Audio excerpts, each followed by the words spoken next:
فاسألوا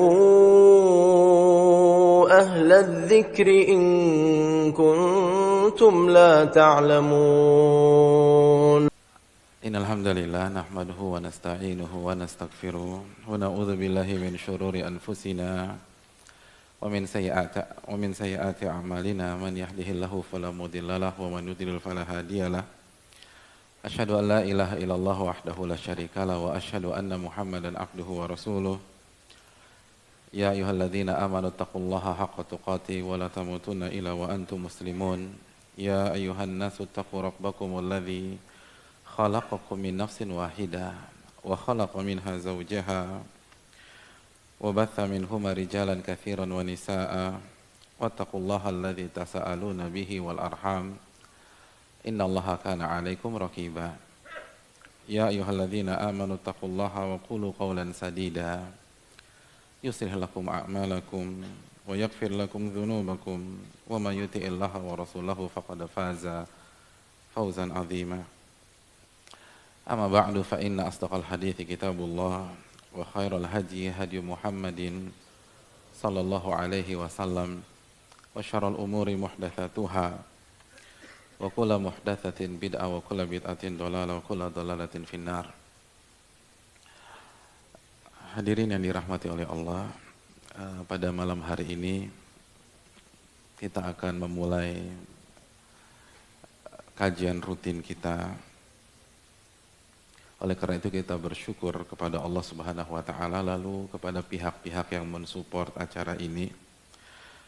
Semoga kajian ini diberkahi dan menjadi ilmu yang bermanfaat, bukan hujah yang akan menjadi bumerang bagi kita pada hari kiamat kelak. Hadirin yang dirahmati oleh Allah Subhanahu wa taala, kita akan mengkaji sebuah kitab dari seorang ulama besar, Al-Imam Ibnu Jama'ah. Beliau seorang qadhi. Beliau nama yang tidak asing lagi di Masjidil Aqsa di Mesir pada zamannya dan sampai hari ini. Itu kitab yang bernama Tadhkiratus Sami' wal Mutakallim. Namun pada kesempatan kali ini kita tidak akan masuk ke buku tersebut. Kita akan berikan muqaddimah, hadirin. Sebagaimana judul yang telah di-broadcast, pada kesempatan malam hari ini kita akan berbicara tentang sekelumit bagaimana para ulama belajar. Kenapa demikian? Singkat saja, pada saat ini banyak orang dapat hidayah. Banyak orang berhijrah. Banyak orang melangkahkan kakinya ke rumah-rumah Allah Subhanahu wa taala. Namun tidak sedikit dari mereka yang tidak tahu bagaimana para ulama belajar. Padahal salah satu kunci sukses kita di dalam dunia ilmu adalah mengikuti metode belajarnya para ulama. Metode belajarnya para wali-wali Allah Subhanahu wa taala. Metode belajar para wali-wali Allah. Karena Al-Imam Asy-Syafi'i rahimahullah mengatakan kalau ulama yang berupaya mengamalkan ilmunya bukan wali Allah, saya nggak tahu lagi siapa wali Allah.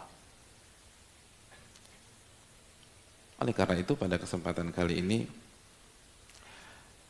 kita akan belajar sejenak satu atau dua hal bagaimana mereka belajar.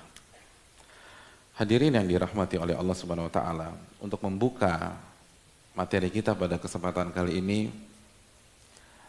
tidak ada yang lebih baik kecuali sabda Nabi SAW dalam hadits riwayat Imam Hakim, disahihkan oleh beliau dan disahihkan oleh Imam Dzahabi. Nabi SAW bersabda, "Man humani la yashba'an."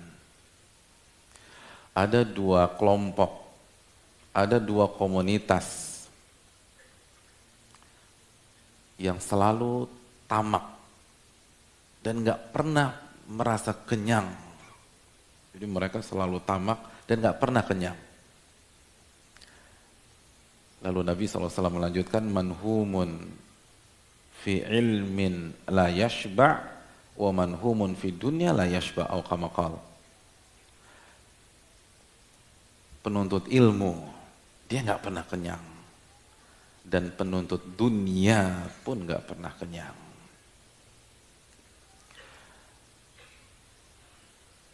Hadis ini adalah wahyu. Hadis ini adalah mukjizat yang selanjutnya dibenarkan oleh para ulama kita di dalam catatan-catatan sejarah mereka. Kalau antum ingin menjadi penuntut ilmu sejati, bukan hanya pengembira,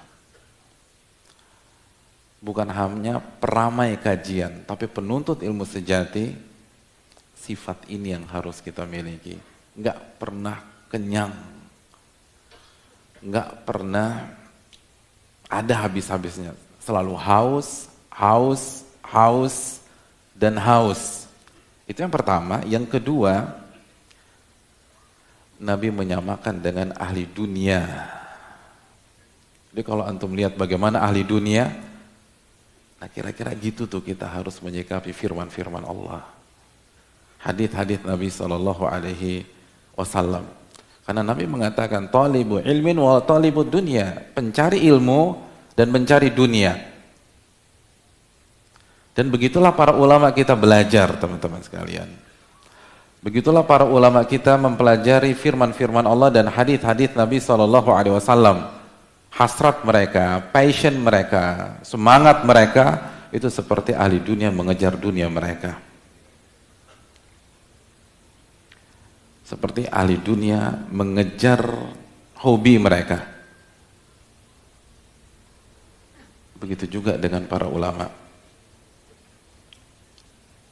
Itu luar biasa. Abul Aliyah, hadirin, Abul Aliyah, beliau mengatakan sebagaimana dinukilkan oleh Imam Al-Khatib Al-Baghdadi dalam kitabnya Al-Kifayah. Kata Abul Aliyah, kunna nasma'ur riwayah anis sahabah. Kita dulu tuh itu mendengar riwayat-riwayat yang disampaikan para sahabat-sahabat Nabi SAW. Wa nahnu bil Basrah, dan pada saat kita dengar, kita ada di Basrah, kita ada di Irak. Apa kata Abu Aliyah? Fama narda hatta narkab ilal Madinah fanasma'aha min afwahihim. Begitu kita dengar hadis dari Umar bin Khattab, dari Abu Hurairah, dari Aisyah, dari Abi Bakrah, dari Abdullah bin Mas'ud, dari Abdullah bin Umar, kita nggak pernah puas. Jadi kita nggak puas tuh sampai kita atur perjalanan pergi ke Madinah untuk dengar langsung dari lisan-lisan mereka. Subhanallah. Dari Irak ke Madinah. Dan itu juga disampaikan Imam Ahmad ketika ditanya, penuntut ilmu itu butuh jemput bola nggak sih? Butuh safar, butuh rihlah. Jadi kalau kita levelnya masih kejar dari Jakarta Timur ke Jakarta Selatan, atau dari Tangerang ke Jakarta Selatan, atau dari barat ke timur. Ada ustadz di Jakarta Timur, bagus kejar ke timur. Ada ustadz ngisi Jakarta Pusat yang Bekasi, dari Bekasi ke pusat. Jadi kalau kita baru lintas kabupaten, lintas kota Madia, pindah wali kota, para ulama kita Irak ke Madinah, Irak ke Madinah. Padahal udah denger. Beda kalau hadisnya nggak didengar ya. Bro, lo tahu nggak ada hadis begini-begini? Oh nggak tahu, gua belum dengar. Nggak, ini hadisnya udah ada nih. Hadisnya ada. Udah. An Abi Hurairah, dari dari Abu Hurairah. Mereka dengar nih hadis Abu Hurairah. Nggak, kita nggak puas. Kita berangkat ke Madinah, dengar langsung dari mereka. Itu baru penuntut ilmu. Itu baru para ulama. Jadi kalau boleh kita kiaskan, Walaupun mungkin sekarang ada streaming, ada YouTube, ada radio, tapi kalau kita bisa datang, penuntut ilmu tuh nggak puas hanya dengar dari radio. Penuntut ilmu tuh nggak puas hanya mengandalkan sosmed. Penuntut ilmu tuh nggak puas hanya nonton dari TV. Kita datang ke masjidnya. Kita datang tuh, itu penuntut ilmu. Dan kriteria ini bukan kriteria para ulama, ini Nabi SAW yang menyampaikan. Sebagaimana orang yang hobi dan hobinya duniawi itu nggak puas hanya nonton siaran langsung dari TV, benar nggak? Iya, nggak puas tuh. Final AFF di Gelora Bung Karno. Kira-kira yang dari Makassar datang nggak? Datang. Dari Surabaya merapat. Dari Malang berangkat, dari Irian terbang, kan lebih enak, lebih santai, sambil ngopi, pisang goreng. Oh beda Pak Ustadz, atmosfer stadionnya itu loh, iya. Ustadz nggak pernah nyerasain, ngantrinya itu, sensasinya itu.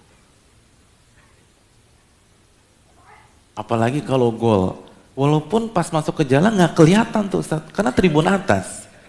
Ya. Orang bisa tuh datang tuh, bisa datang.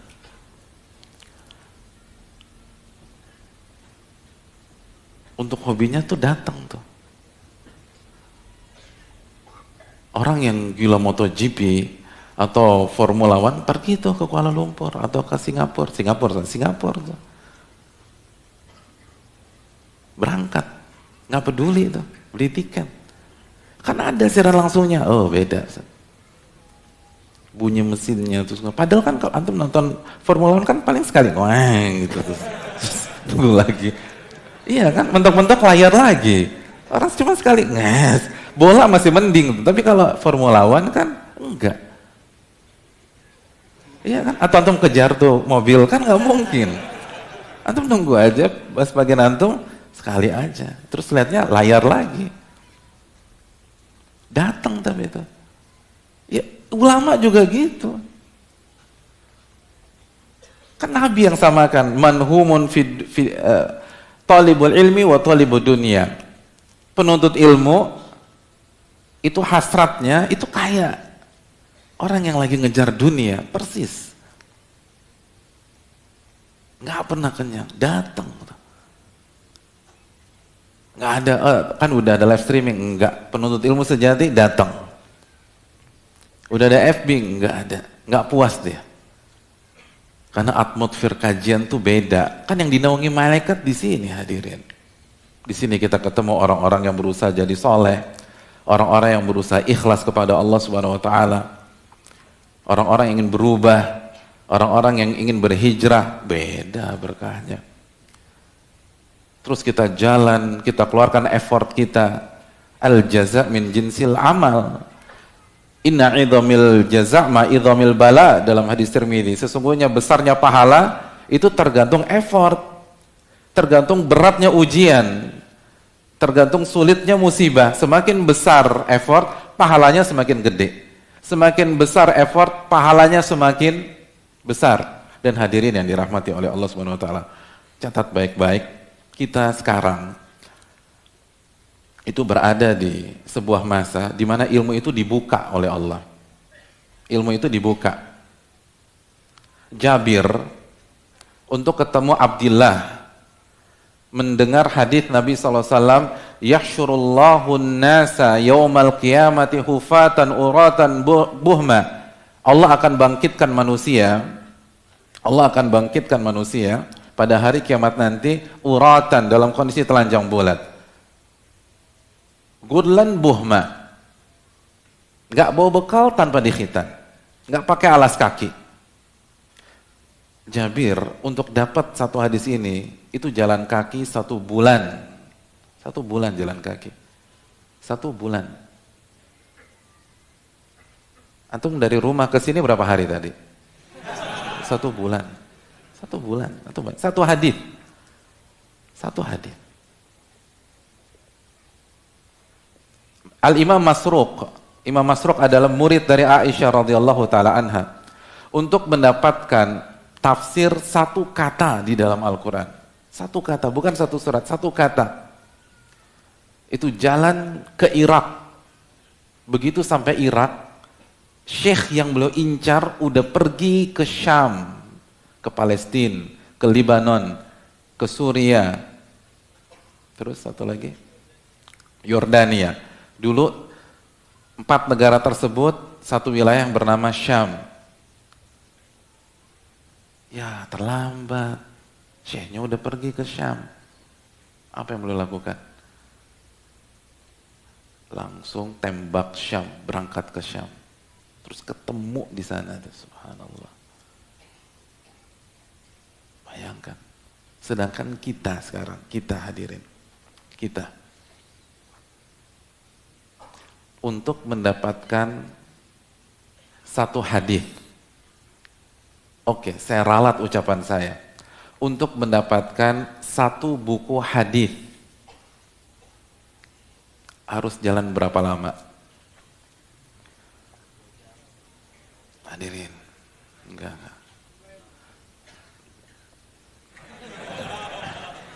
Modalnya ini, bukan ini. Ini udah nggak zaman nih, 2 jempol.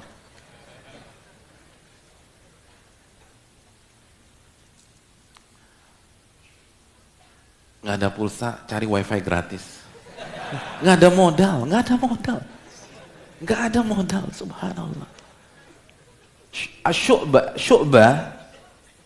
Syu'bah, beliau mengatakan man talabal hadits aflas. Barang siapa yang mencari ilmu hadits benar-benar ya, totalitas, dia bangkrut nanti. Karena modalnya gede, transportasi, beli buku, segala macam. Dan dia fair. Bi'tu tista ummi bisab'ati dananir. Aku tuh pernah ngejual baskom atau ember-ember ibuku seharga 7 dinar untuk aku gunakan menuntut ilmu agama. Buat biaya transport, biaya akomodasi, biaya beli buku, mungkin perlu makan. 7 dinar berapa juta? 1 dinar 4,25 gram. Antum kalikan aja. Para ulama udah bingung deh. Ya loh, gue gak punya duit nih. Jadi gak langsung, duh gak punya duit, udzur syar'i. Enggak. Kalau kita dikit-dikit udzur syar'i. Dikit-dikit udzur syar'i. Ulama gak jual tuh, jual. Rabi'ah bin Abi Abdirrahman, Rabi'ah, gurunya Imam Malik, yang biasa dikenal dengan Rabi'atul Ra'yi. Itu ketika gak pengen ngaji, misalnya kalau visualnya sekarang dapat broadcast, ada ustadz bagus, pengen ngaji, nggak punya duit, apa yang boleh lakukan? Naik ke atas rumah, ambil genteng, jual genteng rumahnya, subhanallah, jual. Ya udzur syar'i, nyari tumpangan, nebeng, enggak, modal, jual genteng, ya, iya. Tapi yang masih kos jangan jual genteng. Itu bukan uang, itu bukan rumah antum. Pokoknya saya jual aja Pak Ustadz. Orang rumahnya bukos kok main jual-jual aja. Subhanallah. Nah, kita balik lagi. Hadirin, lihat para ulama tuh modal. Sekarang kita nggak usah modal. Mereka dapat satu hadis jual genteng. Untuk dapat satu hadis jual baskom. Ada yang jual rumah, ada. Hisham ad-Damashqi, nanti kita ceritakan, itu jual rumah bapaknya, jual rumah. Untuk duduk di majelisnya Imam Malik, jual rumah. Kita wifi gratis, 1 buku hadis yang isinya ribuan hadis, lalu masuk ke gadget kita. Ilmu tuh dibuka sama Allah sekarang. Seperti kalau Masruq harus untuk nanya, Syekh harus pergi, kita cuma modal WA. Iya, WA. Kalau tinggal telepon ustadz, tinggal telepon ahli ilmu. Nah, hadirin yang dirahmati oleh Allah. Tapi kenapa? Pertanyaannya nih, kenapa? Mereka selalu di atas kita. Dan kita selalu di bawah mereka. Kenapa kualitas iman dan takwa mereka luar biasa. Dan kita nggak pernah bisa ngejar mereka. Padahal kalau pakai logika, pakai matematika seharusnya orang yang bisa mengumpulkan ribuan hadis hanya modal 2 jempol, itu kualitasnya akan lebih bagus daripada orang yang harus jalan kaki 1 bulan dapetin 1 hadis. Kan dia lebih efisien, lebih cepat. Tapi kenapa kualitas mereka lebih bagus? Kata ulama, pengisi Masjid Nabawi, Syekh Muhammad bin Muhammad Al-Mukhtar Shinqiti, beliau mengatakan, keberkahan hadirin, keberkahan ilmu, itu yang beda. 1 hadis, tapi berkah itu lebih baik daripada ribuan hadis kurang berkah. Keberkahan. Makanya kata Syekh Shinqiti, yang harus diincar oleh para penuntut ilmu, orang yang datang ke kajian, orang yang mengejar majelis Ustadz A, Ustadz B, Ustadz C, Ustadz D, bukan hanya mencari ilmu, tapi mencari keberkahan ilmu. Mencari ilmu yang bermanfaat. Makanya Nabi nggak pernah meminta ilmu aja. Yang Nabi minta apa? Allahumma inni as'aluka ilman nafi'a, ilmu yang bermanfaat, bukan sekedar ilmu yang banyak. Nabi nggak minta ilmu yang banyak semata. Nabi minta ilmu yang berkah, ilmu yang bermanfaat. Lalu Nabi meminta perlindungan kepada Allah, wa a'udzubika min ilmin la yanfa', dan aku berlindung kepada Allah dari ilmu yang tidak bermanfaat.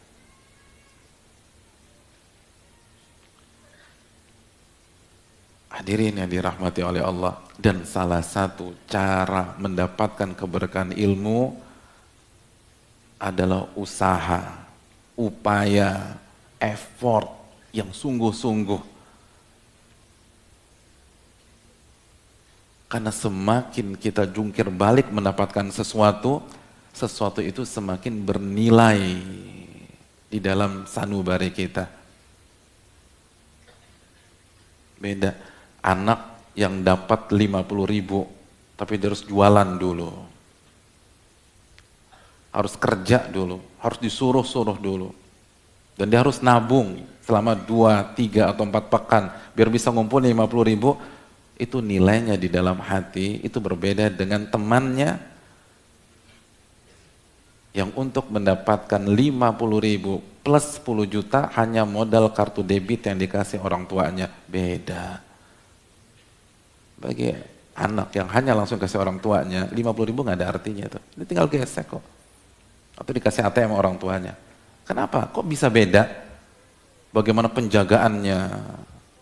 Bagaimana alokasinya? Itu 50.000 kalau jungkir balik, mikir-mikir. Karena dia udah tahu, saya nih dapetin 50 itu setengah mati. Kerja keras, susah payah. Salah satunya ulama-ulama dulu, 1 hadits, 1 bulan, itu kan penjagaannya luar biasa. Ini kalau saya nggak ngamalin, habis saya. 1 bulan saya ngerjain ini, saya harus amalin. Saya harus terapkan dalam kehidupan sehari-hari. Saya harus jadikan akhirat benar-benar di pelupuk mata saya.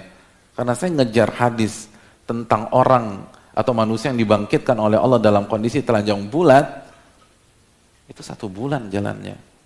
Akhirnya, psikis ini yang membuat, atau ini salah satu penjelasan bagaimana ilmu di masa mereka itu berkahnya luar biasa. Karena mereka kejar, mereka berupaya, mereka benar-benar kerja keras buat ilmu. Hadirin yang dirahmati oleh Allah Subhanahu wa ta'ala. Kita ambil contoh yang lain. Ja'far Durustuyah.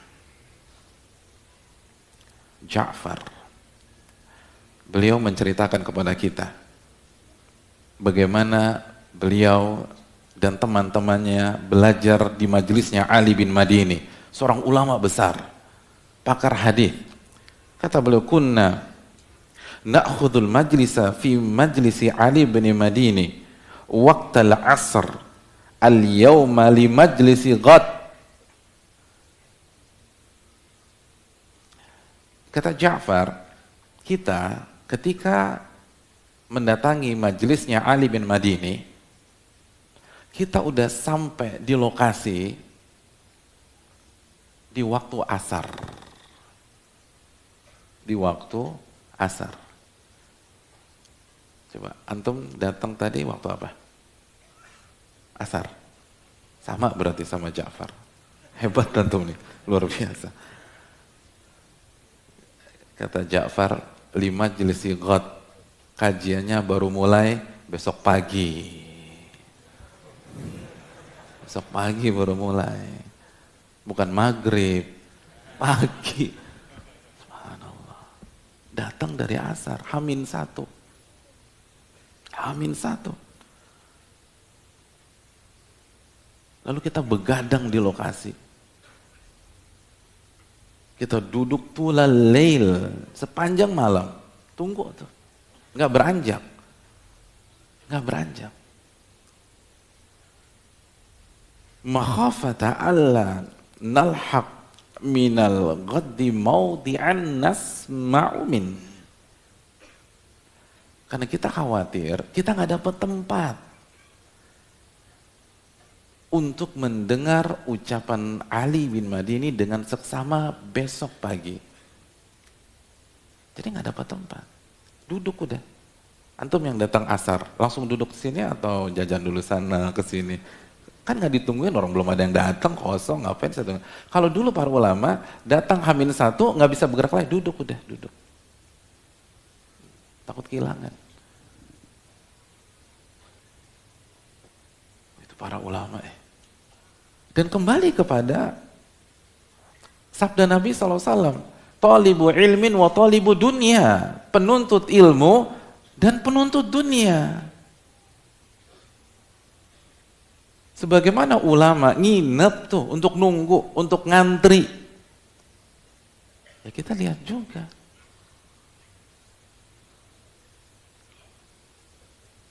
Sebagaimana ahli orang yang mengejar dunia pun juga demikian. Yang ngantri iPhone X siapa waktu itu? Mana? Ngantri nggak? Ngantri. iPhone X. Ngantri. Udah gitu nggak gratis, bayar. Persis. Ulama ngantri, cari dunia ngantri juga. Sama udah. Bahkan novel ngantri hadir, novel. Apa perlu kita sebutkan judulnya, antum udah tahu nih. Novel ngantri, besok launching nginep tuh toko buku. Hamin 1. Ngantri karcis final, ngantri itu. Ngantri, nggak dapat kalau nggak nunggu. Shadaqa Rasulullah SAW. Bener tuh Nabi kita SAW. Nggak boleh kalah kita hadirin. Harus dikejar nih, sungguh-sungguh. Sebagaimana para ulama kita sungguh-sungguh.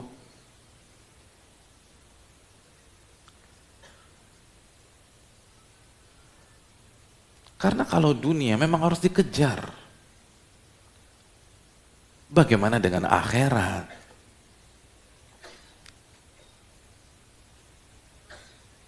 Kalau dunia harus dikejar, gimana tentang akhirat? Nggak masuk akal hadirin. Dunia kita nggak mungkin sukses kecuali jungkir balik, berusaha, kerja keras. Luar biasa deh. Nah akhirat gimana? Wal akhiratu khairul laka minal ula. Wal akhiratu khairu wa abqa. Akhirat itu lebih baik, lebih kekal. Kalau untuk mendapatkan yang fana, Anda harus kerja keras. Gimana untuk mendapatkan yang kekal? Mungkinkah hanya mengandalkan khutbah Jumat? Nggak mungkin. Itu pun cuma 20%. Selebihnya tidur. Iya.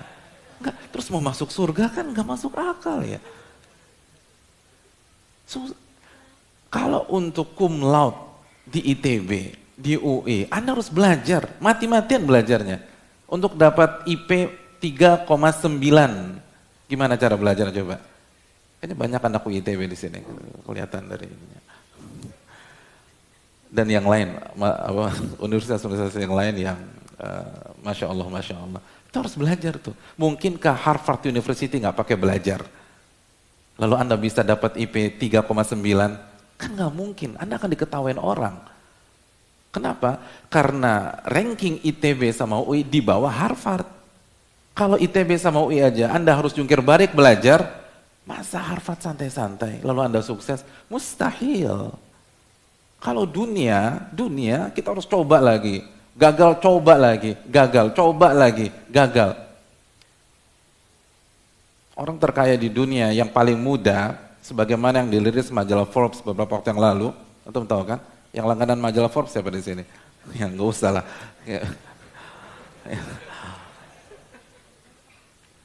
Itu gagalnya 36 kali hadirin. Gagal bangkit lagi, gagal bangkit lagi. Yang paling muda, nggak perlu kita sebut namanya, paling muda.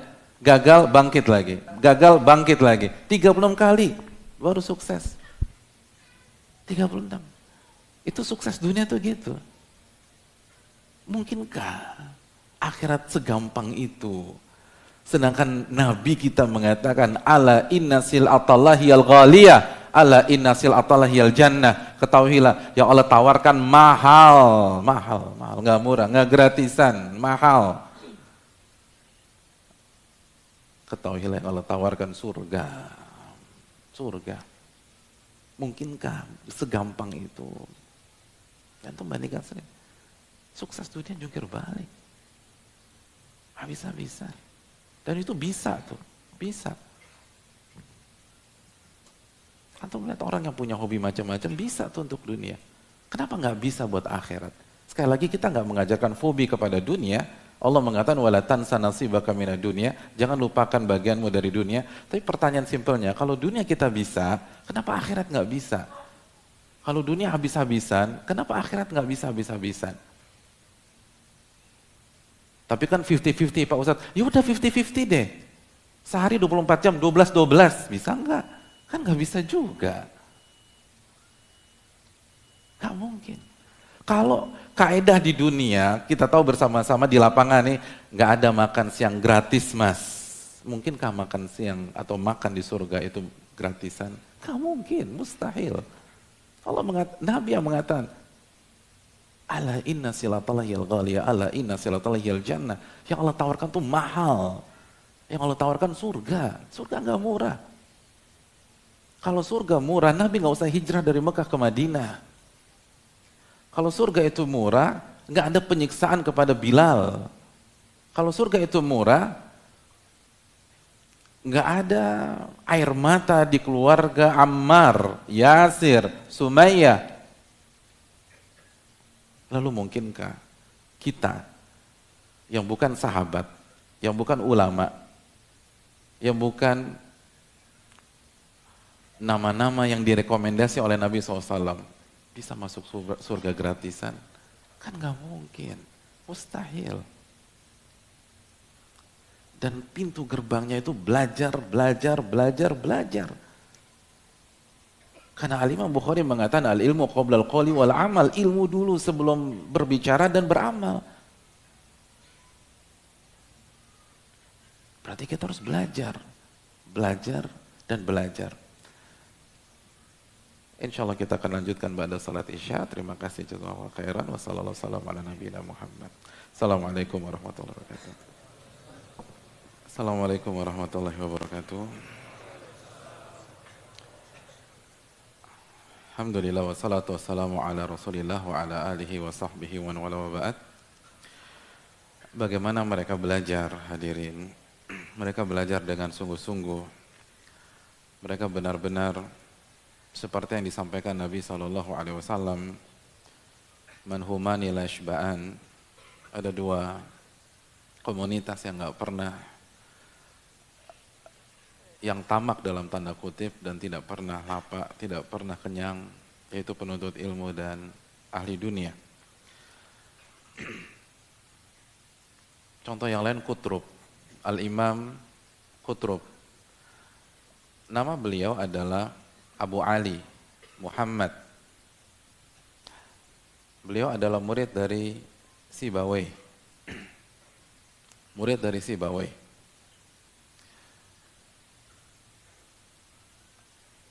Tapi ulama bahasa ini lebih dikenal dengan nama Qutrub, Al-Imam Qutrub. Kenapa? Qutrub itu binatang yang seringkali muncul di tengah malam. Binatang yang biasa muncul di tengah malam. Nah, nama beliau Abu Ali Muhammad. Beliau ini adalah murid dari Sibawayh. Sibawayh menamakan dia Qutrub karena setiap Sibawayh buka pintu rumahnya untuk keluar dan berjalan menuju masjid mengerjakan sholat subuh, yang pertama kali Sibawayh lihat adalah wajah dari Abu Ali Muhammad. Jadi Abu Ali Muhammad itu udah nongkrong di rumah Sibawayh sebelum subuh. Dengan harapan ketika Sibawayh berangkat ke masjid, saya dapat waktu private untuk bertanya dan belajar dengan Sibawayh. Betul Sibawayh punya majelis, tapi kalau saya mengharapkan majelis Sibawayh yang hadir banyak. Saya punya pertanyaan, mungkin nggak dijawab-jawab sama Sibawayh karena kompetitor saya mungkin ratusan atau ribuan. Sibawayh, imam besar atau ulama besar dalam ilmu nahwu.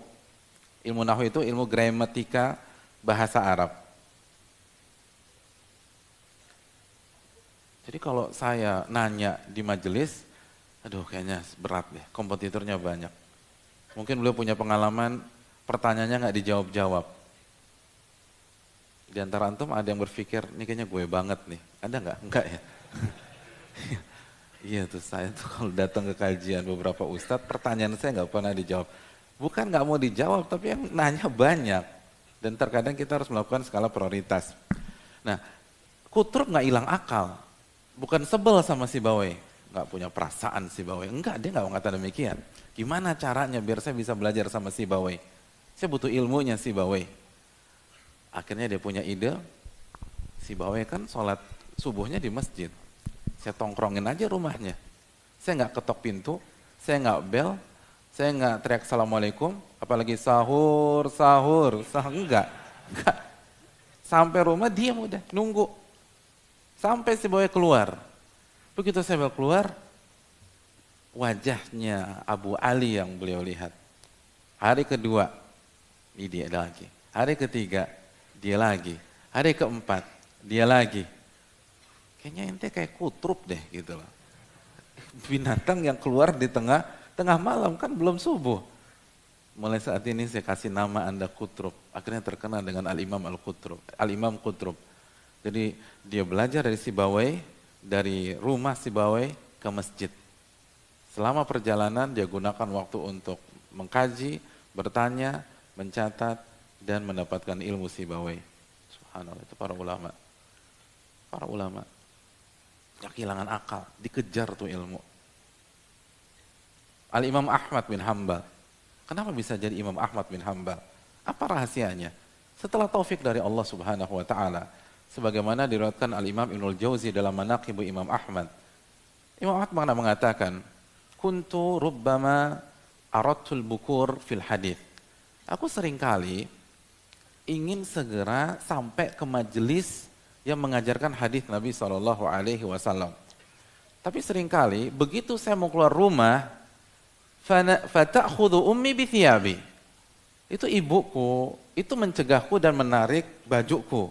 Jadi begitu mau keluar, assalamualaikum ya bu, ditahan sama ibunya. Dipegang bajunya, mungkin dari belakang dipegang. Kenapa ditahan sama ibunya? Kenapa ditahan? Ini kan anak mau belajar, mau ngaji. Kita ngusir anak biar ngaji gitu loh. Kamu tuh main PS terus, main gadget terus, pergi sana belajar ke masjid. Ini Imam Ahmad udah pengen belajar, begitu keluar ditahan sama ibunya. Jangan pergi. Imam Ahmad bingung, kenapa ditahan? Ternyata kata ibunya, hatta yu'adzin nas au yusbihun. Jangan pergi sekarang, tunggu sampai adzan subuh atau masuk waktu subuh. Ini sekarang kemalaman, jam berapa nih nak? Jadi ditahan ibunya, bukan ibunya nggak dukung, kemalaman. Mungkin mau keluar jam 3, kan orang bingung, ngapain keluar jam 3? Nanti sampai adzan subuh.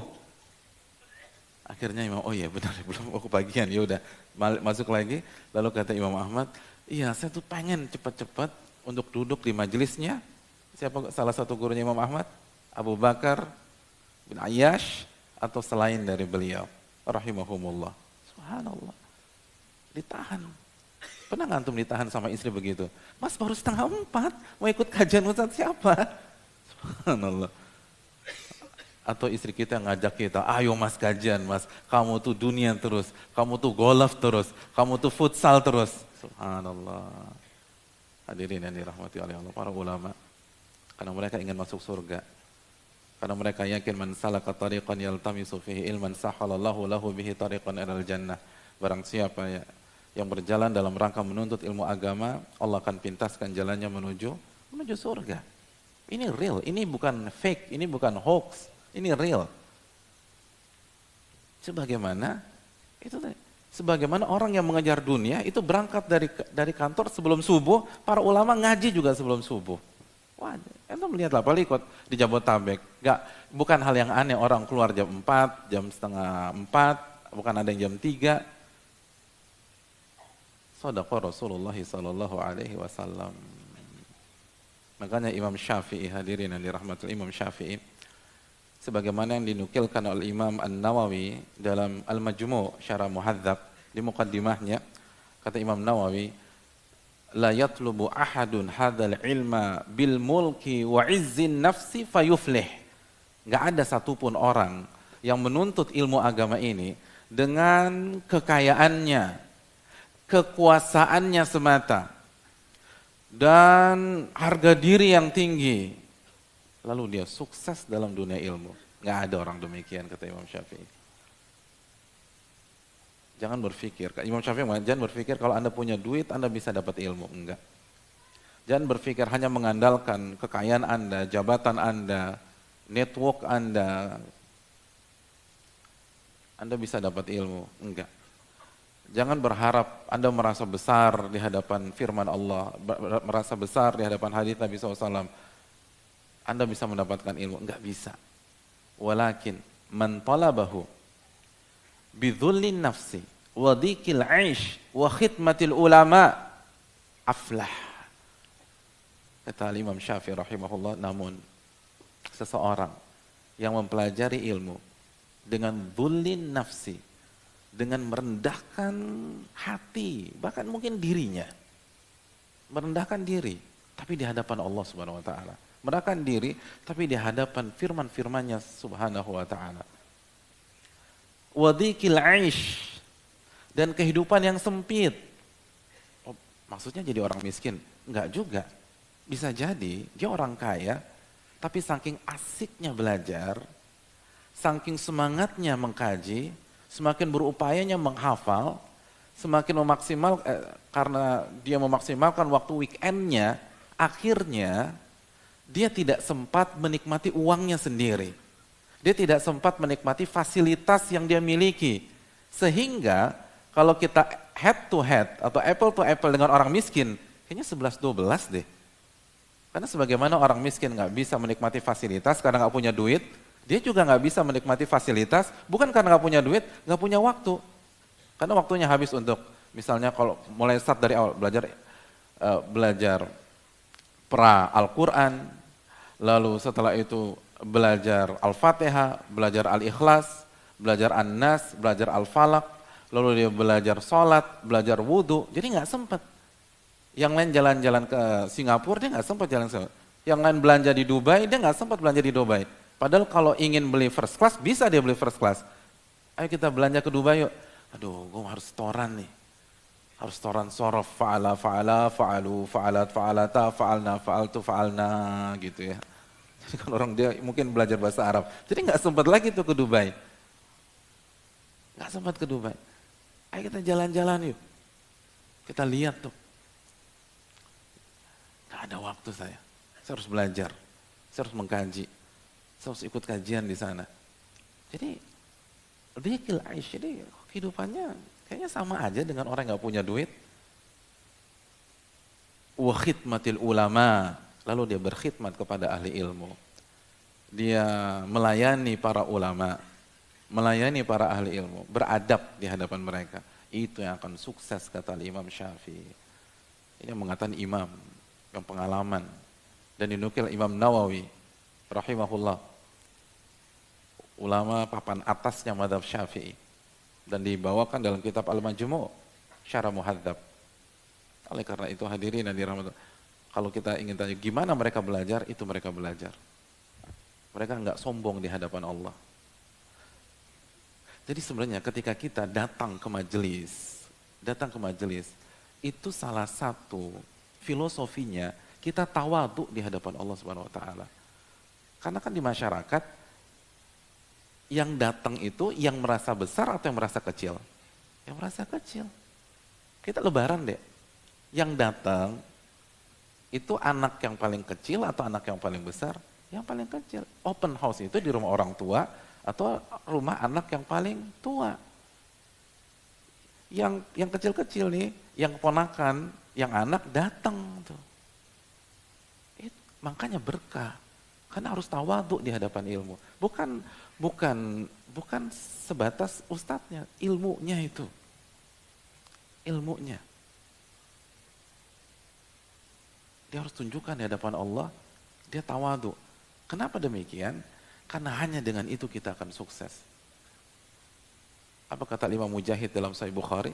La yata'allamul ilma mustahin wala mustakbir. Gak akan sukses belajar ilmu agama. Orang yang malu, minder, dan orang yang sombong. Merasa diri besar. Merasa diri punya semuanya. Merasa bisa manggil. Enggak, datang. Itu levelnya para penuntut ilmu. Harus diusahakan. Artinya ada waktu kita datang, kita kejar. Itu para ulama. Itu para ulama kita. Mereka sangat semangat. Sampai sebelum subuh mereka berangkat. Sampai rumah syekhnya ditongkrongin, bayangkan. Gitu. Siapa yang pernah seperti Imam Qutrub? Dikotongkrongin. Itu punya kenalan Ustaz siapa? Ustaz A. Tongkrongin tuh rumahnya. Gitu. Tongkrong sebelum subuh. Luar biasa. Dan itu setiap saat, dalam riwayat pagi sama sore. Pada asar ada tuh Imam Qutrub di rumahnya Sibawi. Makanya mereka sukses. Oleh karena itu poin yang pertama, karena mereka bersungguh-sungguh, hadirin sekalian. Mereka benar-benar keluarkan semua kemampuan mereka. Mereka nggak cari panggung, mereka nggak ingin tampil. Mereka nggak ingin cari muka masyarakat. Tapi yang mereka incar memang ilmunya tuh. Makanya berkah. Makanya sukses. Makanya Allah ridhoi. Itu yang pertama. Yang kedua yang ingin saya sampaikan pada kesempatan kali ini, bagaimana mereka belajar. Mereka belajar perlahan-lahan. Mereka belajar bertahap. Allah Subhanahu wa taala berfirman tentang orang-orang yang belajar dan mengajar. Dalam surat Ali Imran ayat 79, walakin kunu rabbaniyin bima kuntum tuallimuna alkitaba wa bima kuntum tadrusun. Namun jadilah seorang rabbani ketika kalian mengajarkan Al-Quran dan ketika kalian mempelajari Al-Quran. Jadi Allah perintahkan kita jadi orang Rabbani. ketika kita belajar, dan ketika kita mengajar. Jadi tugas kita bukan hanya belajar. Betul, Nabi SAW bersabda, "Thalabul ilmi faridatun ala kulli muslim." Menuntut ilmu, hukumnya wajib bagi setiap muslim, baik laki-laki maupun wanita. Hadis riwayat Imam Ibnu Majah ini menjelaskan kepada kita bahwa Allah dan Rasulnya memerintahkan kita belajar. Tapi nggak berhenti sampai di sini. Allah minta kita, kalau Anda belajar, jadilah Rabbani. Gak boleh asal-asalan belajar. Gak boleh main datang aja. Gak boleh yang penting hafal. Enggak. Gak boleh yang penting baca, yang penting nulis, yang penting kejar. Ada metodenya hadirin. Dan metodenya adalah Rabbani. Walakin kunu perintah. Jadilah seorang Rabbani. Pertanyaan besarnya, apa itu Rabbani? Abdullah bin Abbas radhiyallahu taala anhuma menjelaskan makna Rabbani kepada kita. Sebagaimana yang dibawakan Imam Bukhari dalam kitab sahihnya.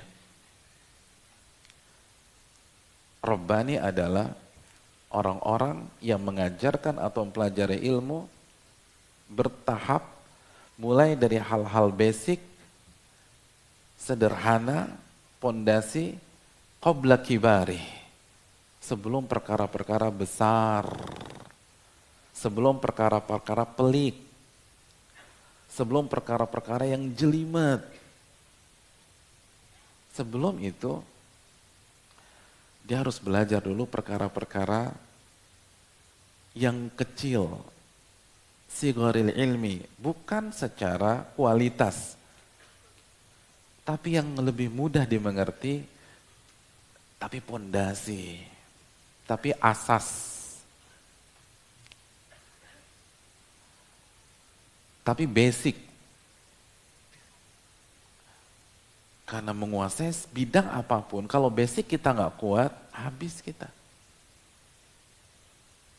Habis. Begitu juga dalam dunia ilmu, nggak bisa. Bicara masalah-masalah besar, kalau basicnya kita nggak kuat.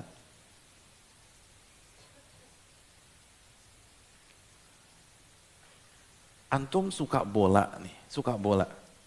Latihan pertama langsung nyoba bicycle kick. Kira-kira gimana? UGD. Ya, UGD, iya. Gak bisa langsung bicycle kick. Gimana? Gak bisa. Anda harus lari dulu, latihan passing, gak bisa. Walaupun itu tadi, semua orang yang hobi bola pengen langsung tuh. Pengen langsung bicycle begitu. Tapi bukan begitu caranya. Antum harus bisa footwork, harus bisa passing, harus bisa lari sana lari sini. Nanti itu ada waktunya. Tapi kan kita pengen langsung kayak pemain-pemain nomor 1. Tapi nggak mau ikut latihannya. Jadi mainnya pengen langsung jago, beli jersinya yang asli, lalu sepatunya, tapi latihannya enggak. Ya gimana mau jago? Gak mungkin. Latihannya itu yang paling penting. Dan semua latihan dari basic. Apalagi ilmu agama. Jadi ini adalah konsep semua bidang. Konsep semua bidang. Memang yang seru-seru tuh perkara-perkara yang besar, yang viral di sosmed dan lain sebagainya. Iya, tapi Anda akan habis kalau Anda nggak punya basicnya. Langsung bahas ini di grup keluarga, bahas ini di grup teman sekolah, SMA, atau bahas ini di grup kantor. Ya habis, nggak bisa demikian. Itu bukan metode Allah Subhanahu Wa Taala. Allah Subhanahu Wa Taala menyatakan, walakin kunu rabbaniyin. Jadi orang-orang rabbani. Jadilah orang-orang Rabbani. Ketika kalian mempelajari Al-Quran, ketika kalian mengajarkan Al-Quran, dan ketika kalian mengajarkan Al-Quran. Yurabbin nas bisigharil ilmi qabla kibarih. Orang-orang yang mendidik umat, mendidik manusia dari perkara-perkara basic. Sebelum perkara-perkara besar dan pelik. Ini konsep Konsep Allah, bukan konsep A, konsep B, konsep C, konsep D. Ini konsep Allah Subhanahu wa taala. Kalau kita mau sukses, jadi orang Rabbani. Dan sebagian para ulama menggunakan dalil sabda Nabi SAW tentang masalah kelembutan. Nabi SAW bersabda, Inna rifqa makana fi syai'in ila zanah. Sesungguhnya ar-rifq, kelemah lembutan, ketika berada di sebuah kondisi, itu akan menghiasi kondisi itu. Asy-Syaikh Shalih Al-Utsyaikh ketika mengomentari hadis ini, beliau mengatakan, dan dalam dunia ilmu kita butuh kelembutan dalam belajar. Apa yang dimaksud kelembutan dalam belajar? Kelembutan dalam belajar adalah belajar step by step. Belajar selangkah demi selangkah. Belajar sedikit demi sedikit. Itu lembut dalam belajar. Dan sebaliknya bisa dikategorikan kasar dalam belajar. Lembut dalam belajar itu bertahap. Gak bisa semuanya. Makanya kata para ulama, ketika Al-Imam Asy-Sya'bi mengatakan, Man ramal ilma jumlatan, dhahaba anhu jumlatan. Barang siapa yang mengambil ilmu sekaligus, mau instan, semua dipelajari dalam waktu yang berdekatan, akan hilang semuanya dalam waktu yang singkat juga. Lalu Al-Imam Asy-Sya'bi mengatakan, Innamal ilmu yutlabu ala marril ayyami wa layali. Karena ilmu hanya bisa dipelajari dengan berjalannya siang dan malam. Pelan-pelan, satu-satu. Satu-satu. Itu. Kalau ingin bela diri, kuda-kudanya bagus dulu. Jangan langsung jurus. Nggak bisa. Dan semua pengen berantem kalau belajar bela diri. Nggak bisa. Digebukin orang Anda. Anda belajar kuda-kuda dulu. Sebentar, pelan-pelan. Jangan instan. Apalagi ilmu agama. Man roma al-ilma jumlatan, dhahaba anhu jumlatan. Barang siapa yang belajar sekaligus dan langsung bicara masalah-masalah besar, padahal Iqra 2 belum tamat, masih bingung membedakan idgham bi gunnah sama idgham bila gunnah. Sebutkan huruf-huruf idgham bi gunnah. Salat istikharah dulu Pak Ustadz. Salat istikharah, langsung idgham bi gunnah. Lupa, ragu-ragu. Katanya ragu-ragu istikharah. Gimana itu salah kan? Tapi kalau bicara masalah besar jagonya udah. Masalah khilaf-khilaf yang pelik udah soft terdepan udah dia.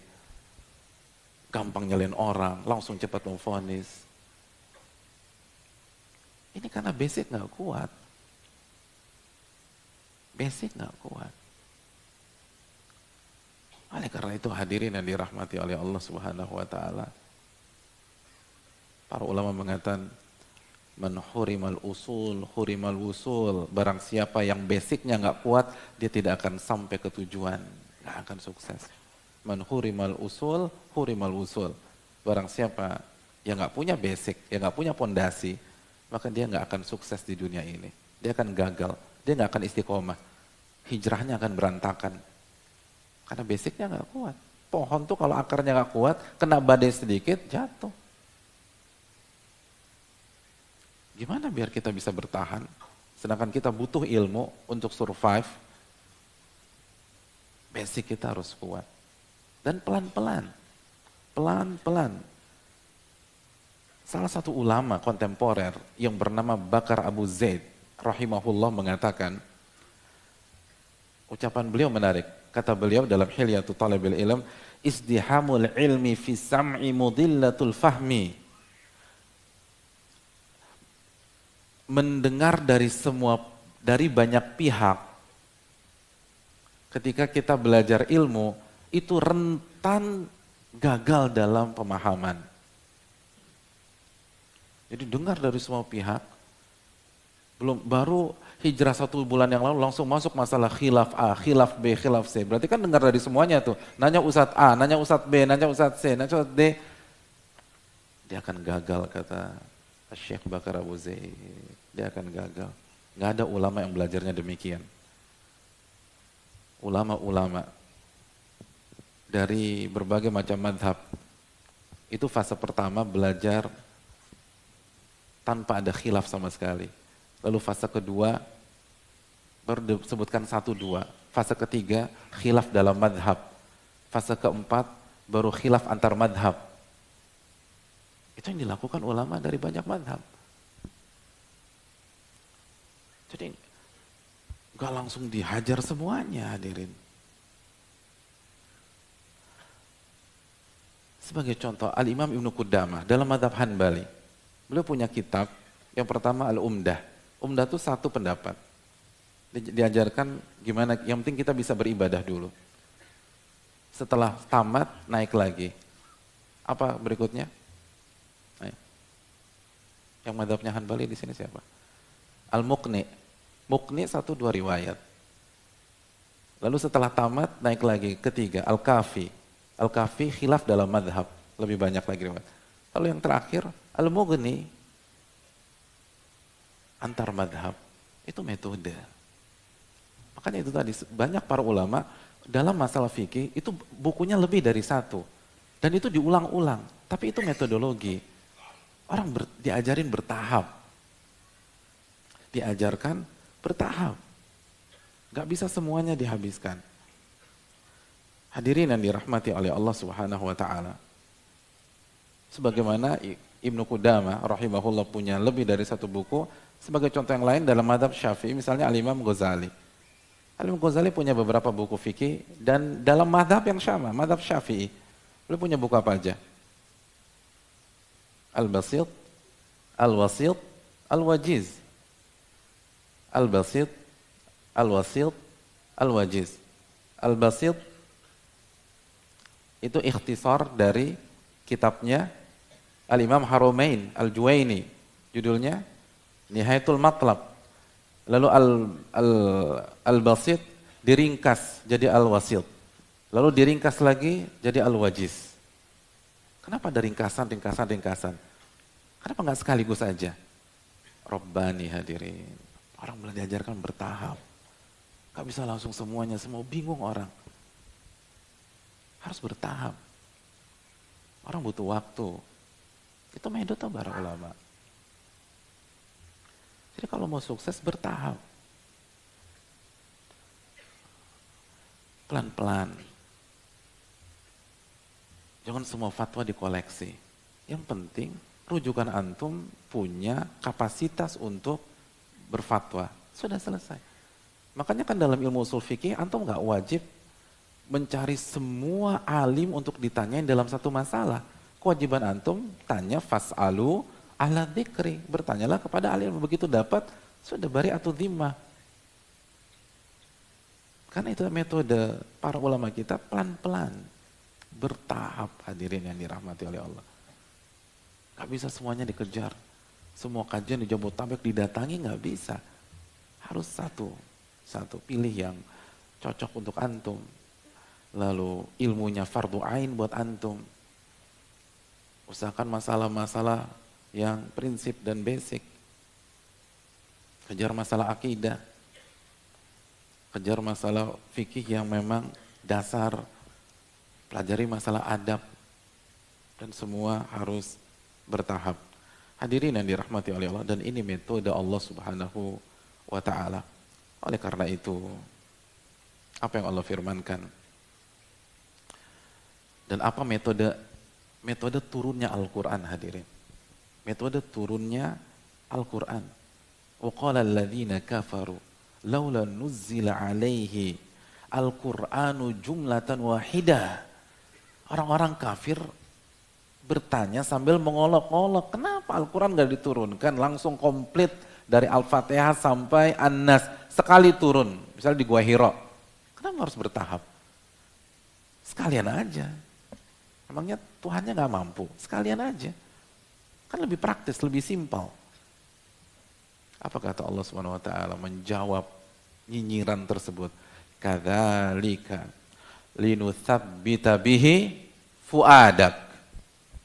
Begitulah metode Allah Subhanahu wa taala agar kami mengokohkan hatimu wahai Muhammad. Surat Al-Furqan ayat 32.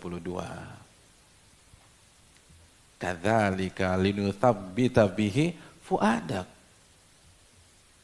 Begitulah cara kami mengokohkan hati engkau wahai Muhammad. Jadi hati Nabi itu dikokohkan oleh Allah secara bertahap. Satu-satu, satu ayat turun, Iqra bismi rabbikal ladzi khalaq turun. Terus ada jeda.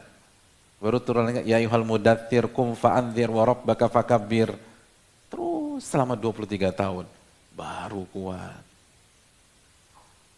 Bertahap. Sebagian orang hijrah langsung masuk bab 6. Muqaddimah belum dibaca. Bab 1 belum khatam, langsung bab 6. Ustaz saya agak bingung nih, khilafnya masalah ini kayaknya kuat. Ya iya Anda belum bahas bab 1 kok. Sebentar sabar. Kadang-kadang kalau yang tegas Ustaz, yang tegas. Ya bukan masa tegas nggak tahu, ini bab 9. Anda 1, 2, 3 belum baca. Allah apa nggak bisa turunkan satu Quran komplit? Bisa. Tapi itu bukan cara mengkokohkan. Itu bukan cara mengkokohkan. Coba ya antum nih, antum kayaknya, antum dulu waktu kecil gitu, kayaknya aku nih bakatnya di matematik deh mah. Aku mau belajar matematik serius lah. Akhirnya dipanggil guru matematik. Hari pertama pelajarannya, hari pertama, ini blank matematik, nol kecil udah matematik, gak ngerti apa-apa. Hari pertama materinya 15 kubik kali 7 kuadrat. Kira-kira lanjut gak di pertemuan kedua matematik? Tobat ya, tobat. Saya tobat dari matematik. Matematik itu susah, berat, ribet, jelimet. Bukan matematiknya yang salah, metode Anda salah. Orang tuh belajar bertahap. Orang 1 tambah 1 bingung, 2 kurang 1 istikharah. Lalu 15 kubik kali 7 kuadrat, dia mati orang. Gak bisa begitu. Apalagi belajar agama pelan-pelan, sabar. Ikuti kajian rutin. Kaji kita para ulama. Karena mereka yang paling tahu metode. Mereka yang paling tahu konsep. Kita nggak ada apa-apanya dibanding mereka. Kita nggak ada apa-apanya dibanding mereka. Kita harus buka. Karena hanya dengan demikian keistiqomahan kita digaransi oleh Allah Subhanahu wa taala. Kadzalika linutsabbita bihi fuadak. Dan hadirin yang dirahmati oleh Allah Subhanahu wa taala, salah satu yang harus kita prioritaskan, salah satu ilmu yang harus kita prioritaskan selain akidah, selain iman, selain ibadah-ibadah yang wajib adalah adab. Ya, adab. Inilah metode para ulama kita. Seperti yang dikatakan Al-Imam Ibnu Mubarak, kanu yatlubuna al-adaba qabla al-ilmi. Dulu para ulama kita itu belajar adab sebelum belajar ilmu. Sebagian yang lain mereka belajar adab di waktu di mana mereka belajar ilmu. Adab itu penting hadirin. Itu yang akan mendewasakan kita. Itu akan membuat ilmu dan amal kita berjalan paralel. Itu yang membuat kita bukan hanya menjadi orang pintar, tapi jadi orang yang bertakwa kepada Allah. Orang yang dewasa. Dan itu akan meneduhkan kondisi dan situasi. Itu akan membuat banyak permasalahan clear dengan sendirinya. Kenapa? Karena punya adab. Hadirin yang dirahmati oleh Allah Subhanahu wa taala. Saya tutup dengan sebuah contoh dalam masalah ini. Dialog dua ulama besar dari dua madhab yang berbeda.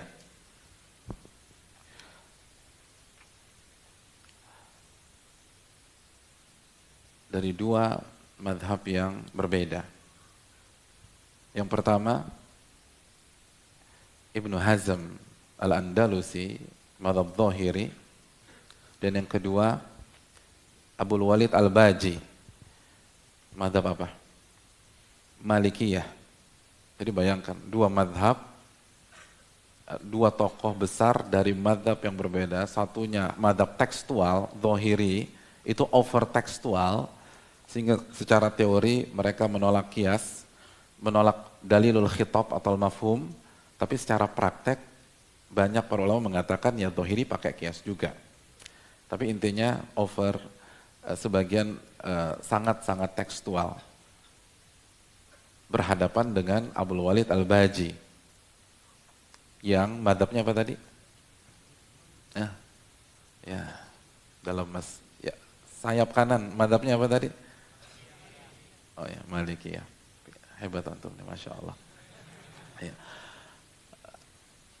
Otomatis kan banyak perbedaan. Dan khilafnya tuh sengit. Dan bukan hanya beda madhab, beda status. Ibnu Hazm kaya raya. Abul Walid Al-Baji miskin. Kerjanya kalau sekarang security. Hansip tuh, Hansip. Abul Walid Al-Baji. Tapi kalau punya ilmu, izzah beliau. Jadi pekerjaannya yang penting halal aman pokoknya. Gak usah malu. Dan mereka sering diskusi. Itu diskusinya sangat menegangkan. Tapi endingnya luar biasa. Hampir diriwayatkan, dalam ending mereka diskusi, Abul Walid Al-Baji mengatakan, ta'dzuruni fa inna aktsara mutala'ati ala sirajil hurras. Ibnu Hazm, kalau kita salah nih, ya maaf-maaf aja. Karena mayoritas murojaah saya, waktu yang saya pakai buat membaca selama ini, itu ketika saya ada di bawah lampu malam. Kan saya hansip. Jadi sambil ronda saya baca gitu. Dan lampu zaman dulu kan nggak seperti sekarang pencahayaannya. Remeng-remeng. Jadi kalau saya salah maaf ya.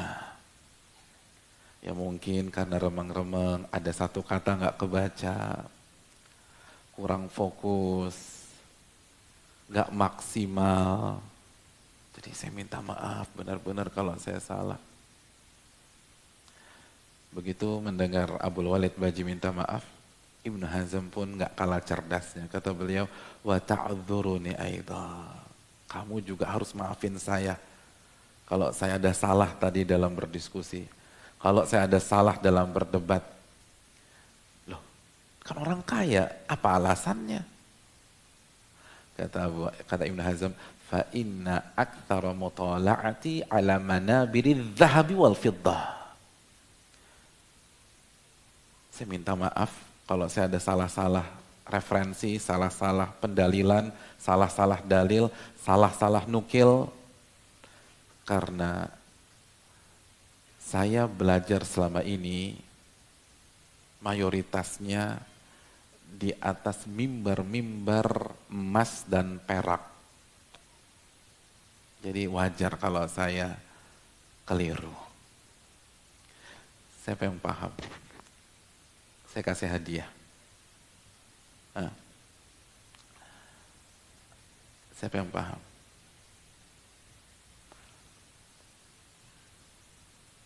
Siapa yang nggak paham? Yang angkat cuma 3 orang.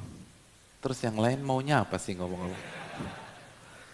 Paham gak angkat tangan, gak paham gak angkat tangan. Saya agak bingung ngelandepin antum nih. Apa maksudnya? Kalau Abul Walid Baji ngerti? Ngerti ya. Kalau Ibnu Hazm? Iya, silakan. Antum. Namanya siapa, Mas? Apa? Ibnu Hazm.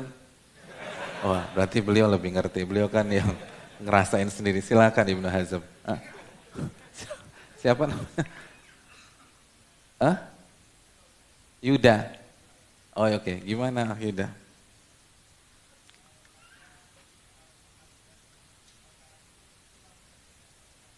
Silau. Emang pernah belajar di Mimbar Mas? Iya, terima kasih Yuda. Belum tepat. Ada yang bisa jawab? Silakan. Nama antum siapa? Oke, Salman.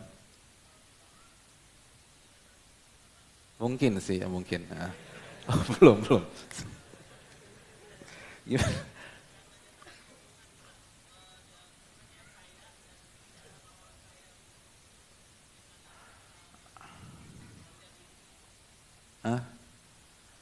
Bangga diri.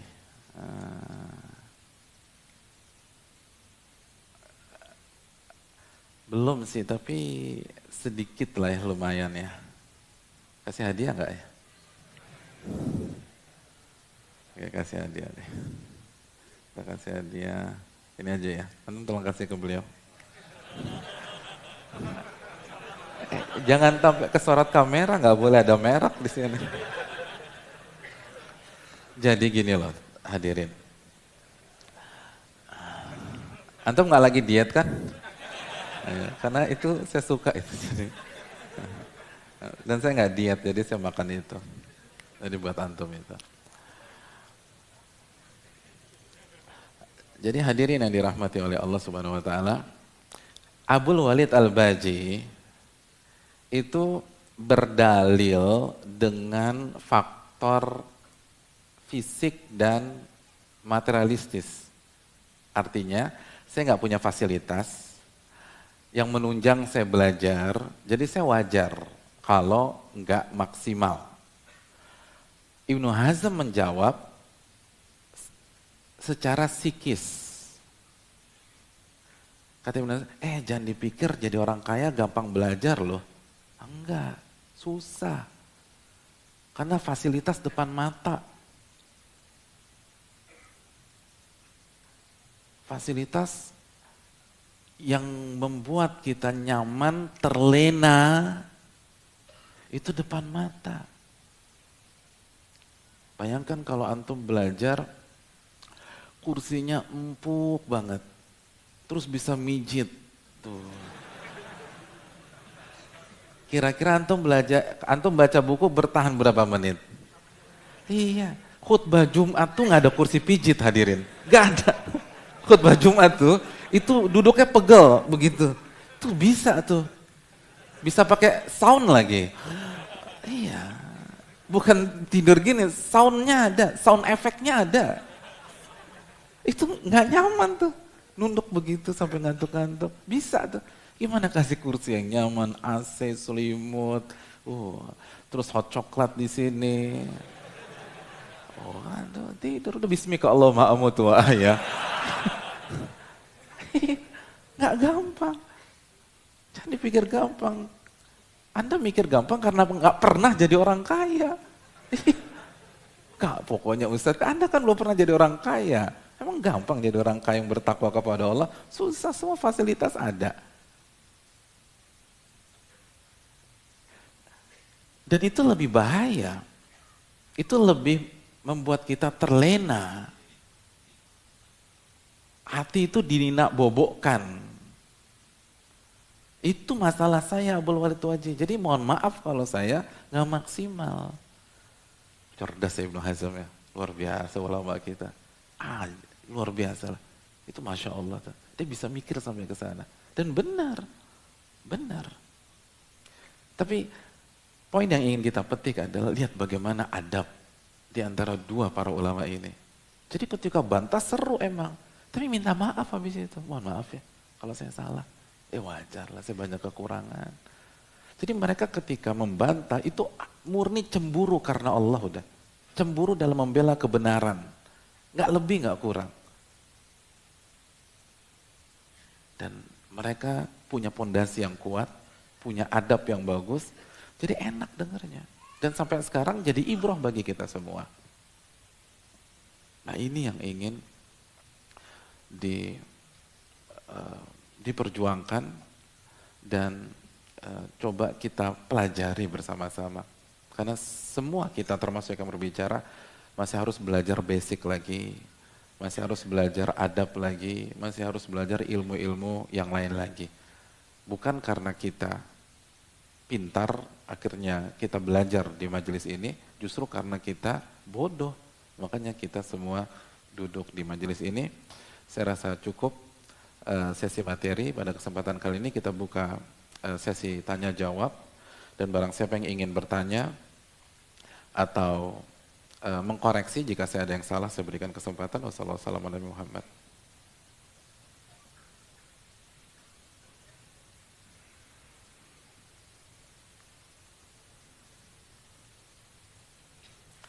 Assalamualaikum warahmatullahi wabarakatuh.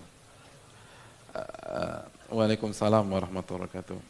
Ustadz, aneh mau nanya. Nanya apa sih gitu ya?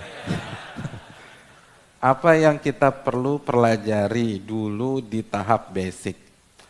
Aneh baru aja ikut kajian.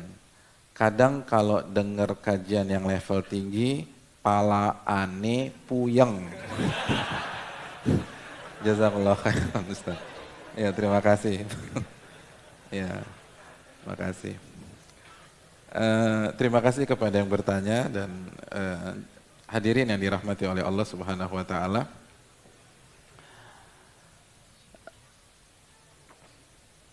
Yang perlu kita pelajari sebagaimana tadi kita sampaikan, ilmu tentang iman. Itu rukun iman harus antum pelajari. Ilmu tentang ibadah-ibadah yang wajib, yang keseharian, yang fardu ain buat antum. Lalu adab. Dan di majelis ini kita akan mulai dengan adab. Untuk saling mensupport dengan majelis-majelis dan ustadz-ustadz yang lain.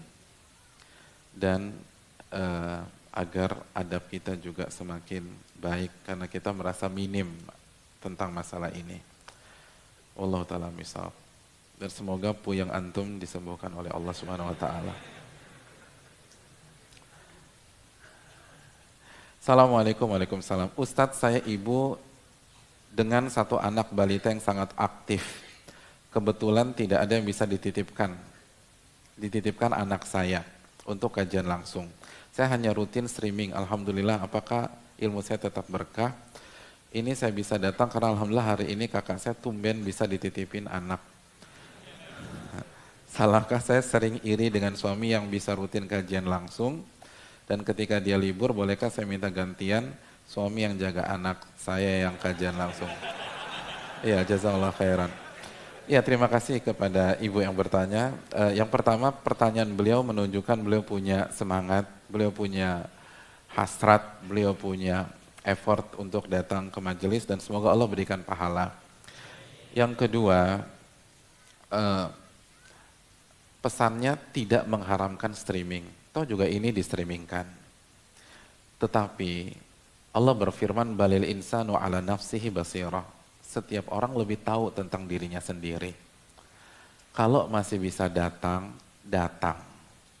Kalau masih bisa hadir, hadir. Walaupun capek, walaupun kita harus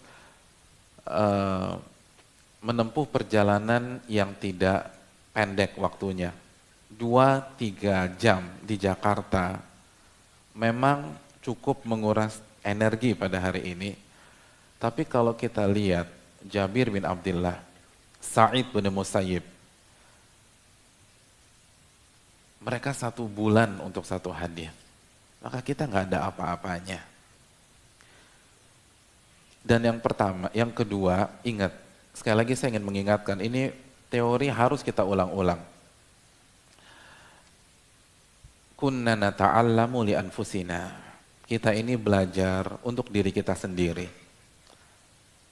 Kaidah ini kaidah para ulama klasik kita. Dan ini disampaikan oleh para ulama kontemporer. Seperti saya dengar dari lisan Syekh Sulaiman Ar-Ruhaili, pengisi di Masjid Nabawi. Beliau tekankan itu, kita belajar buat diri sendiri. Ketika ada faedah, ada manfaat, ada maklumat, itu buat diri kita. Bukan kita tembakkan ke saudara kita. Jadi ketika kita dapat ilmu, pentingnya datang ke kajian. Bahwa datang ke kajian dengan usaha yang lebih keras, effort yang lebih banyak, itu lebih berkah daripada yang hanya mendengarkan via media.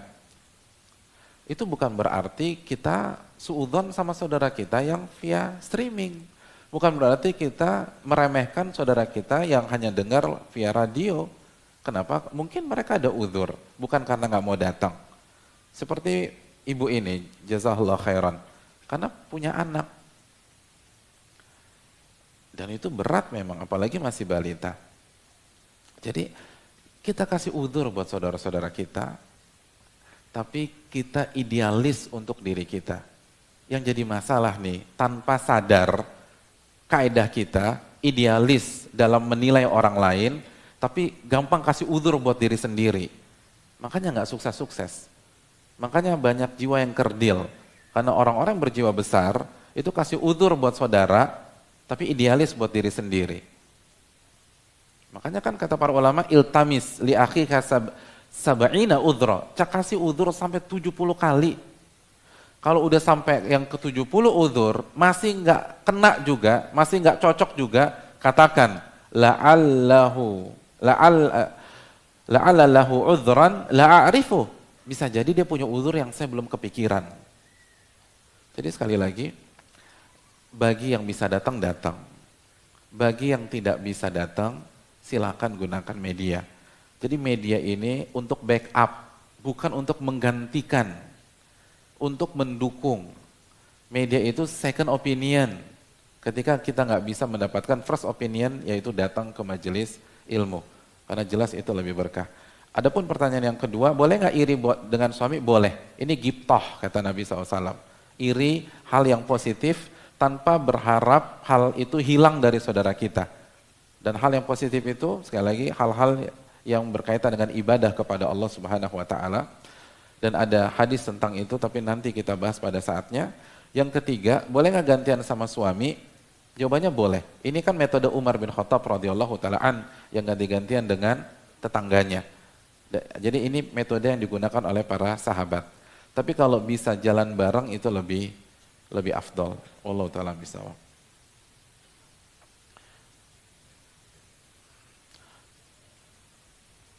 Apakah bisa seorang penuntut ilmu syar'i menggabungkan antara belajar, zawaj, dan mencari ma'isyah? Ahsanallahu ilaikum. Ya, zawaj itu nikah. Jadi apakah bisa seorang penuntut ilmu syar'i menggabungkan antara belajar, nikah, dan mencari ma'isyah? Ya, terima kasih, jazakallahu khairan. Jawabannya bisa dengan syarat. Jangankan zawat, yang lebih dari itu bisa. Asal kita harus jujur nilai diri kita. Bisa nggak kita mengamalkan hadis Nabi SAW? Fa'ati kulladhi haqqin haqqah. Berikan setiap pihak haknya masing-masing. Dan ini mindset yang harus kita prioritaskan. Jadi logika usul fikih, ini logika usul fikih mengatakan, dan logika usul fikih ini bagus kita terapkan dalam kehidupan sehari-hari. Karena agama kita hadirin, apalagi kaidah-kaidahnya, kaidah usul fikih, kaidah hadis, kaidah tafsir, itu bukan hanya bermanfaat dan berguna di bidang-bidang itu, tapi itu untuk kehidupan real kita kalau kita cerdas menggunakannya. Logika usul fikih mengatakan al-jam'u aula mina tarjihi in amkan. Menggabungkan dua dalil itu lebih diprioritaskan, lebih diupayakan daripada tarjih jika memungkinkan. Apa arti tarjih? Tarjih itu mengedepankan satu dalil dan menyisihkan yang lainnya. Jadi tarjih itu kalau udah mentok nggak bisa digabungkan, mau nggak mau kita tarjih.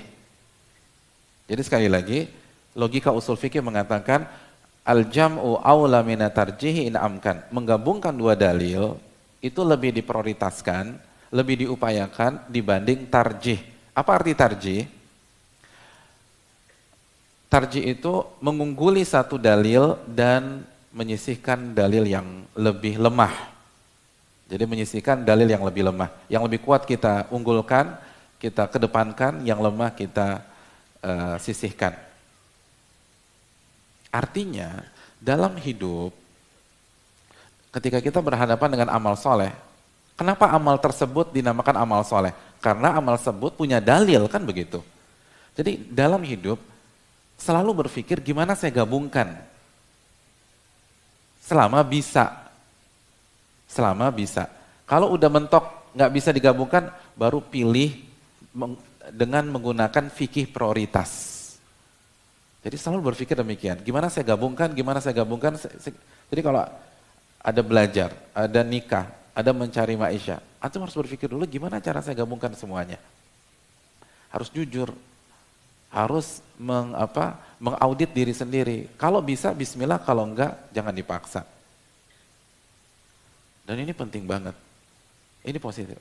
Dan itulah artinya logika usul fikih ini sekarang kan ditiru oleh banyak pihak dengan nama apa? Win-win. Kan win-win solution begitu. Jadi win-win, dua-duanya untung. Jadi cari win-win terus. Win-win, win-win, win-win. Gimana cara menggabungkan? Dan kita yang paling tahu diri kita. Ada yang bisa, ada yang nggak bisa. Jadi nggak bisa dimutlakan. Ada yang bisa fokus, ada yang justru kalau nikah gagal fokus terus. Gitu. Mau makan ingat dia, tidur ingat dia, baca Al-Fatihah ingat dia, Al-Baqarah ingat dia, Ali Imran dia, nggak bisa, udah tunda dulu. Tapi ada yang memang harus menikah, wallahu ta'ala misal. Assalamualaikum warahmatullahi wabarakatuh. Waalaikumsalam Ustaz. Semoga Allah Subhanahu wa taala merahmati Ustaz sekeluarga dan semua yang ada di majelis ilmu ini dan seluruh muslimin. Amin. Amin. Amin. Makasih kepada yang bertanya dan semoga begitu juga dengan beliau. Saya mau tanya, kalau ada lubang kecil di dengkul, itu sah tidak sholatnya Ustaz? Doakan juga semoga dapat istri solehah. Senyum. Jazakallah khair Ustaz. Assalamualaikum. Iya. Yang pertama, lubang kecil di dengkul itu nggak ada kaitannya mendapatkan istri solehah. Itu yang pertama. Yang kedua, lubang di dengkul sah, tidak termasuk pembatal-pembatal sholat, tidak termasuk pembatal-pembatal sholat. Dan pertanyaan ini salah satu trigger kita untuk belajar ilmu lagi-lagi dari basic. Jadi antum tuh harus misalnya belajar fikih yang mempelajari apa rukun-rukun sholat, apa wajib sholat, apa sunnah-sunnah sholat, apa yang mubah dalam sholat, apa yang makruh, apa yang haram, apa pembatal. Biar antum mengerti bersikap. Tapi intinya itu tidak membatalkan sholat kita. Wallahu ta'ala a'lam bishawab. Dan kita tahu hadis riwayat Imam Abu Daud ya, yang salah seorang sahabat Nabi dipanah atau diinikan senjata sehingga beliau berdarah dan beliau terus melanjutkan sholat. Wallahu ta'ala bishawab. Dan juga Umar bin Khattab ketika ditusuk sampai lubang dan dalam riwayat ada beberapa riwayat di antara riwayat Imam Malik dan lain sebagainya, itu kan Umar masih terus berupaya melanjutkan sholat tapi beliau nggak mampu. Itu benar-benar bolong, bukan apa? Ini apa nih? Bolong kecil, bukan. Itu bolong. Orang kan dalam riwayat, dalam Bukhari ya, dalam Sahih Bukhari, itu kalau minum keluar lagi itu air, subhanallah. Itu bayangin, minum nih keluar dari sini. Itu Umar bin Khattab ketika beliau meninggal dan terbunuh secara tidak jantan oleh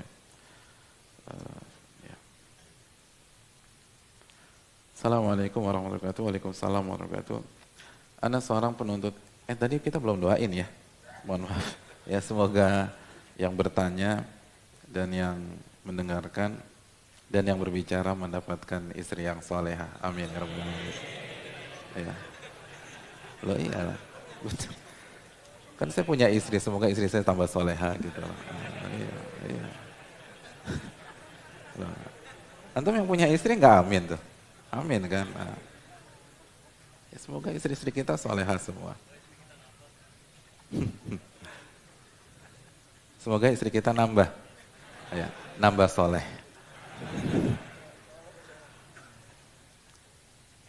Assalamualaikum warahmatullahi wabarakatuh. Ana seorang penuntut ilmu dan Ana ingin menikah. Pada curhat ke saya. Tapi orang tua tidak mengizinkan dengan alasan akan mengganggu kelancaran menuntut ilmu. Bagaimana kami para penuntut ilmu menjelaskan ke orang tua? Barakallahu fikum. Enggak semua orang diterapkan hukum yang sama. Ada yang direkomendasikan menggabungkan antara belajar dan menikah, ada yang nggak bisa. Balil insanu ala nafsihi basirah. Seorang itu lebih tahu tentang dirinya sendiri. Yang kedua, antum paling tahu tentang orang tua antum. Antum paling tahu tentang orang tua antum. Gimana cara melobi mereka? Intinya gini, yang pertama kita harus jujur. Intas dukilah yasduka. Jika kita jujur sama Allah, Allah akan wujudkan cita-cita kita. Yang kedua, nasihat orang tua dalam masalah pernikahan tidak boleh kita gampang menolaknya, sebagaimana kita juga tidak 100% menerimanya secara mutlak. Kenapa demikian? Karena kita butuh nasihat dari orang tua loh sebelum menikah. Itu penting banget. Apalagi kalau orang tua kita objektif. Selama ini kalau kasih nasihat tajam dan tepat. Itu kalau bisa benar-benar dipertimbangkan. Artinya ketika orang tua kita nggak setuju, itu jangan langsung ditolak. Apalagi selama ini track recordnya orang tua kita dalam, tepat, jitu dalam kasih nasihat. Kita butuh salah satu nasihat sebelum menikah itu minta masukan dari orang-orang yang kita percaya. Apalagi ikhwah dan akhwat, apalagi kalau kita merasa kita udah ada perasaan sama dia. Itu benar-benar kita butuh second opinion. Kenapa? Karena kata para ulama, kata Syekhul Islam misalnya, al-hubbu yu'mi, cinta itu membutakan. Jadi hukum asalnya orang yang mau nikah dan udah punya calon dan dia suka, hukum asalnya kurang objektif. Dan itu antum harus patrikan ke diri antum. Saya kurang objektif. Dan itu bagus. Sehingga antum akan nanya ke yang lain, bukan ngotot. Itulah enaknya kenapa dalam Islam itu tidak ada hubungan pranikah yang dalam, tidak ada hubungan pranikah yang dalam, tidak ada pacaran. Di antara hikmahnya agar hati itu tidak berlabuh sebelum waktunya. Karena kalau hati sudah suka, kita nggak objektif. Kita cenderung subjektif dan terbawa perasaan. Dan itu bahaya. Karena pernikahan keputusan besar. Kalau antum beli sendal jepit, nggak objektif, nggak ada masalah. Nggak ada masalah tuh. Antum bawa 10 teman antum, semua bilang nih sendal jelek. Antum kan udah demen, enggak nih bagus nih, bagus. Saking udah cinta matinya sama tuh sendal. Pas pulang jelek, putus. Udah tinggal buang. Besok beli lagi, selesai masalah. Itu sendal jepit. Ini nikah.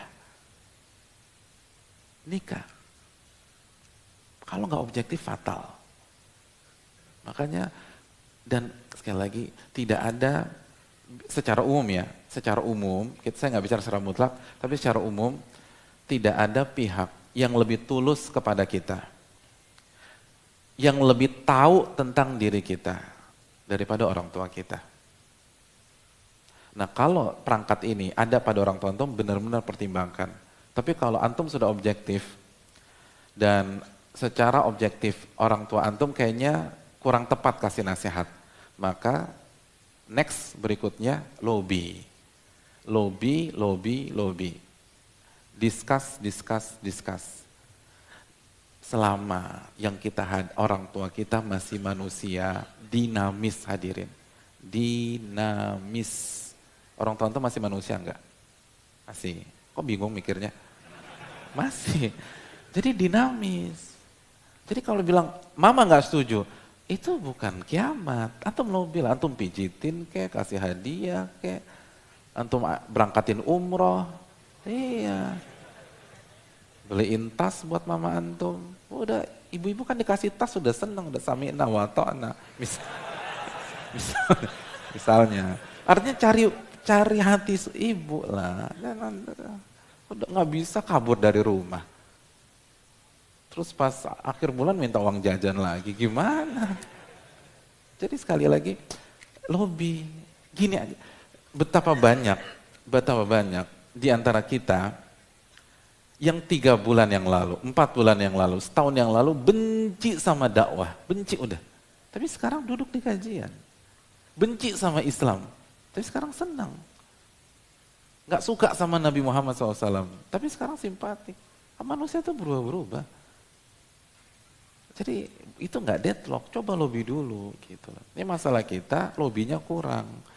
Wallahu ta'ala bishawab. Terus doa sama Allah.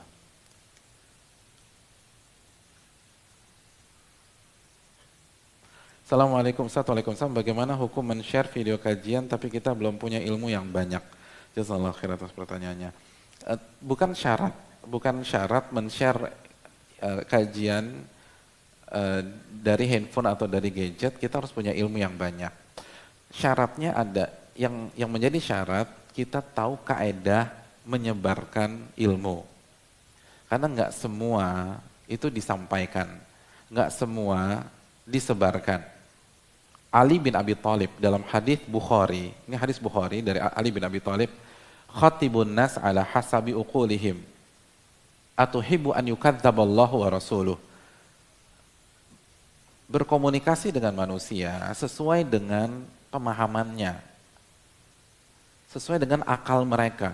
Apakah kamu senang gara-gara kamu salah share, gara-gara kamu salah ngomong, Allah dan Rasulnya didustakan sama dia.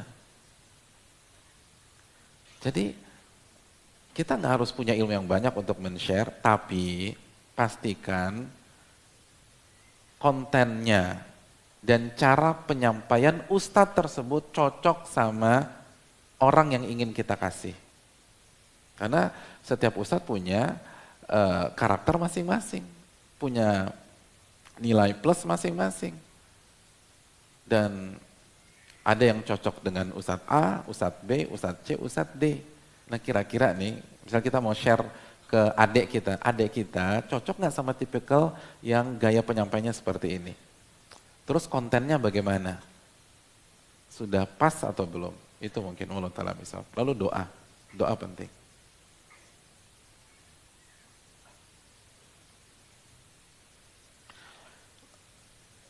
Bagaimana menyikapi thalibul ilmi yang masih suka memfoto ustadz saat kajian yang jelas itu sudah menghilangkan esensi dan keberkahan ilmu?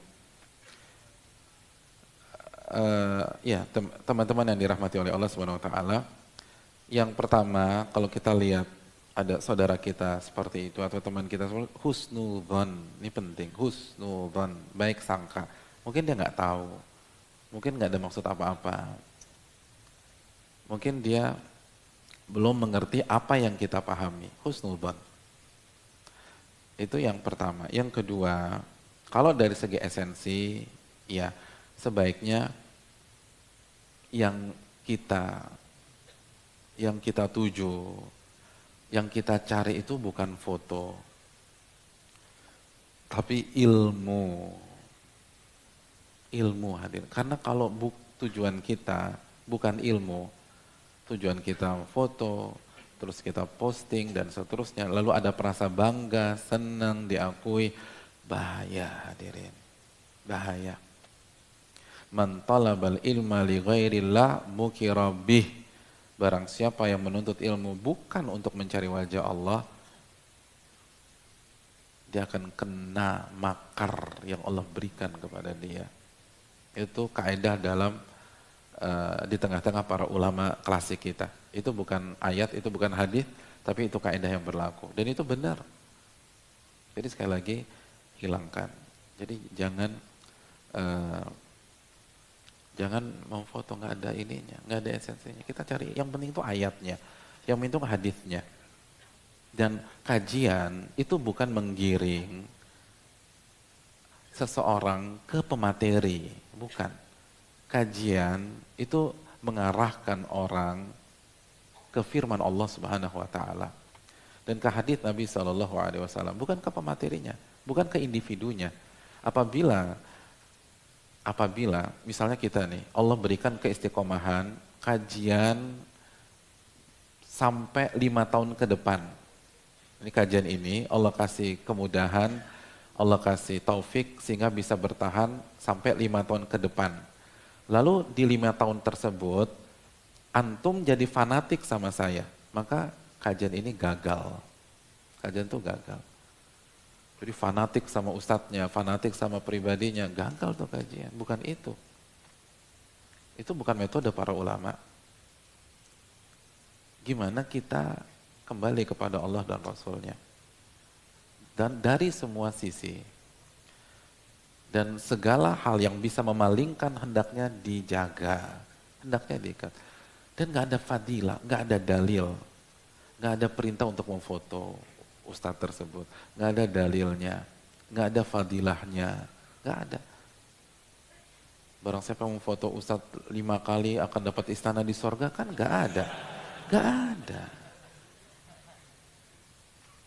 Yang ada itu didengarkan dengan seksama. Itu metode al-istima'. Foto kan mecah konsentrasi. Sebagian ulama dulu hadirin, pas nulis, ini lagi nyatet nih, di kajian, lagi nyatet, habis penanya, tintanya habis.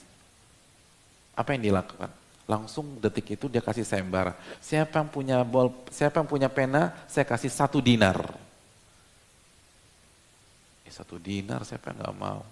Akhirnya dia ada yang mau, dia bayar 1 dinar, sehingga dia bisa terus menulis. Kata para ulama, dia bisa nyari ke tukang jualan di sana dengan harga yang jauh lebih murah. 1 dinar berapa? Tadi 4,25 gram emas. Kalau 1 gram emas 500.000, ya berapa? 2,5 juta tuh. 2,5 juta. Dia sayembara. Siapa yang bisa kasih saya pena sekarang juga, saya kasih 1 dinar. Karena dia tidak mau kehilangan momentum. Karena dia nggak mau keluar dari majelis, lalu miss yang ada dan dikaji di sana. Itu para ulama kita. Nah kalau antum foto kan, konsentrasi pecah dan mengganggu orang. Ganggu orang kan zalim hadirin. Nggak boleh ganggu orang. Orang jadi lihat, apalagi ada blitznya. Jadi itu sebaiknya dihindari. Tapi kalau kita lihat pelan-pelan, ingat firman Allah lah, ruhama ubainahum. Para sahabat itu ruhama ubainahum, saling menyayangi satu dengan yang lain. Jadi jangan galak-galak, jangan dijudesin, jangan diteriakin, woi, foto woi. Kok woi sih, aduh. Bahaya hadirin. Jadi kita harus inilah. Allah ta'ala alam. Assalamualaikum warahmatullahi wabarakatuh. Assalamualaikum wa iyyakum. Kaifa yajma' talibul ilm baina dirasa fil jami'ah waz zawaj? Kok zawaj lagi nih? Gimana menggabungkan antara belajar dan menikah? Jazakallah khairan. Ya terima kasih. Udah kan dijawab tadi ya? Udah. Kayak banyak yang jomblo ya di sini ya. Ini jam berapa ngomong-ngomong hadirin? Kok saya nggak pulang-pulang? Aduh, udah jam 9 kurang 5. Cukup ya. Sebelum kita tutup, masih ada ini enggak saya nih? Masih ada bekal. Ya, masih ada lagi satu. Saya mau tanya sama akhwat ya. Ada mic nggak sih? Oh nggak ada. Oke, sama ikhwan aja. Siapa yang bisa sebutkan hadis Nabi SAW dan siapa perawinya? Siapa di kitab apa diriwayatkan tentang semangat orang-orang yang mempelajari ilmu agama? Itu ulang lebih dari 3 kali loh. Siapa? Siapa, Mas? Namanya siapa antum? Ya? Ahmad. Gimana, Ahmad?